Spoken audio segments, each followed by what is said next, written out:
बिस्मिल्लाहिर्रहमानिर्रहीम। अस्सलाम वालेकुम। मेरा नाम डॉक्टर आना ताशफीन है और मैं एक चाइल्ड स्पेशलिस्ट हूँ। क्या एड्स की मरीज़ा अपने बच्चे को मदर फीड करवा सकती है? क्या टीबी की मरीज़ा अपने बच्चे को दूध पिला सकती है?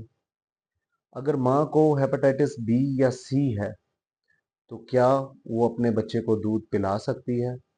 ये सब सवालात हैं जो मुझे आम तौर पे सुनने को मिलते हैं। हत्ता कि छोटे से छोटे मसले में यहाँ तक कि वालदा को इन्फेक्शन के लिए कुछ मामूली एंटीबायोटिक्स चल रही हैं, तो उस दौरान भी पूछा जाता है कि क्या हम बच्चे को दूध पिला दें।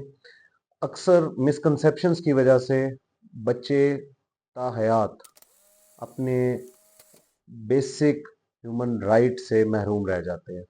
उनको मदर फीड नहीं मिलता, जिसकी वजह से सोकड़े की बीमारी और इसके साथ साथ कुव्वत मुदाफ़ियत कम होने की वजह से बच्चे तरह तरह की सीरियस अमराज का शिकार हो जाते हैं। आइए इन्हीं चंद सवालात को डिस्कस करते हैं। सबसे पहले, एड्स की मरीज़ा अपने बच्चे को फीड करवा सकती है कि नहीं करवा सकती? WHO की रिकमेंडेशन जहाँ पे फर्स्ट वर्ल्ड कंट्रीज़ की और थर्ड वर्ल्ड कंट्रीज़ की थोड़ी मुख्तलिफ है। हमारे यहाँ पाकिस्तान में मेल नरिशमेंट यानी कि खुराक की कमी की वजह से बच्चों के फौत होने का तनासुब बहुत ज़्यादा है एज़ कम्पेयर टू एड्स की वजह से बच्चे का मौत वाक़ हो। तो इस वजह से WHO की रिकमेंडेशन यही है कि चाहे ऐसे सीरियस मर्ज में भी माँ मुब्तला हो, वो अपने बच्चे को मदर फीड लाजमी करवाए ताकि ओवरऑल मोर्टेलिटी को कम किया जा सके। दूसरे नंबर पे, अगर माँ को हेपेटाइटिस बी या सी है तो भी बिल्कुल माँ अपने बच्चे को फीड करवा सकती है।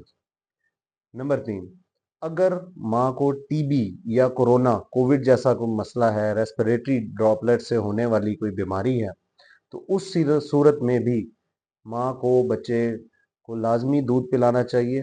ताहम इससे मुतल्लिक कुछ एहतियाती तदाबीर हैं जो करना ज़रूरी है, जैसा कि सफाई का ख़ास ख्याल रखा जाए, रिपीटेड हैंड वॉशिंग की जाए और माँ जब बच्चे को दूध पिला रही हो तो अपने चेहरे पे मास्क लाजमी लगा के रखें। उम्मीद है आज की वीडियो आपके लिए फ़ायदेमंद साबित होगी। शुक्रिया।